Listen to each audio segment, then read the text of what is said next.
Donc Majid Bouzar, je suis expert dans le domaine des clusters et en intelligence économique et professeur associé au niveau de l'université de Kiel en Allemagne et au niveau de TEMA Alger. Monsieur Bouzar, est-ce que vous pouvez nous expliquer votre approche, l'approche que vous avez en termes que représente un cluster, qu'est-ce qu'un cluster, que doit faire un cluster, toutes ces questions que beaucoup de personnes se posent aujourd'hui et auxquelles ils n'arrivent pas à trouver les réponses. Un cluster, si je dois définir un cluster, définition générale, et générique, c'est un lieu de synergie entre des acteurs différents, donc des entreprises, des collectivités et des étudiants, des universités, centres de recherche, pour développer des produits innovants, mais aussi pour permettre aux entreprises d'être plus compétitives. Voilà, donc ça c'est la définition globale du cluster. Sinon, le cluster, ça dépend de l'objectif qu'ils ont, ça dépend des besoins des membres, ça dépend de...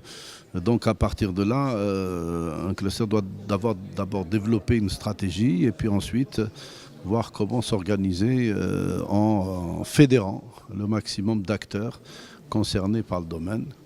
Mais toute structure ne peut pas intégrer un cluster parce qu'elle est du même domaine. En général, on travaille avec les plus motivés au départ, c'est-à-dire qu'il faut un groupe dynamique, motivé pour développer des projets et commencer petit. On commence par un petit projet, il y a un effet d'apprentissage et puis petit à petit, comme on dit, petit à petit, c'est en mangeant qu'on a de plus en plus faim. Voilà. Professeur Bouzar, vous connaissez l'Algérie très bien pour y avoir, on va dire, travaillé, peut-être manager des projets. Est-ce que vous pensez que l'approche des clusters est adaptée à l'environnement et aux besoins économiques algériens? L'approche des clusters, il ne faut pas que les clusters soient créés par des tutelles, etc. Les tutelles doivent permettre de booster des acteurs pour qu'eux construisent l'édifice qu'est le cluster. Voilà.